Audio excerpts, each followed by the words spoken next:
সত্য সবসময় ওজনদার হয়, সত্য গুরুতর, সত্যের সারবত্তা আছে, আর মিথ্যা হয় ওজনহীন, ফাঁকা। তো আল্লাহ বলছেন তখন ওজনদার সত্য ড্রপ করা হবে, অর্থাৎ তখন চূড়ান্ত বাস্তবতার অভ্যুদয় হবে। অতঃপর ওয়ানশাক্কাতিস সামা, এতক্ষণ যা বলেছি তা পৃথিবীতে ঘটতে থাকবে, সমগ্র পৃথিবীকে সমতল ভূমিতে পরিণত করা হবে। এরপর আল্লাহ বলেন ওয়ানশাক্কাতিস সামা, আকাশকে ছিঁড়ে খুলে ফেলা হবে। ইনশিকাক শব্দটি ব্যবহার করা হয় যখন একটি কাপড় নিয়ে মাঝখান থেকে ছিঁড়ে ফেলেন, মাঝখানটা এখন ছিঁড়া, একে বলা হয় ইনশিকাক।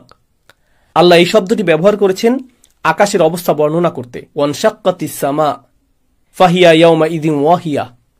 এরপর সেদিন এটা খুলে যেতে শুরু করবে।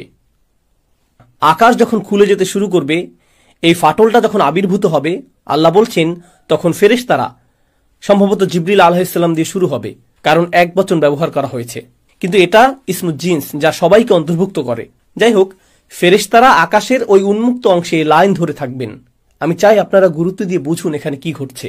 প্রাচীন যুগে যখন সেনাবাহিনী কোনো শহর জয় করতে যেত, দেখা যেত যে প্রাচীন শহরগুলোর চারপাশে বিশালাকার দেওয়াল তুলে প্রতিরক্ষা ব্যবস্থা করা হতো। তাদের থাকতো প্রকাণ্ড গেট, তারা গেটগুলো অত্যন্ত মজবুতভাবে নির্মাণ করত, কারণ শত্রুরা তো আর দেওয়াল ভেদ করে আসতে পারবে না, তাদেরকে আসতে হবে গেট ভেঙে। যদি গেট ভেঙে ফেলা হয়, গেট যদি খুলে ফেলা হয়, তার মানে শত্রুপক্ষ শহর জয় করে ফেলেছে।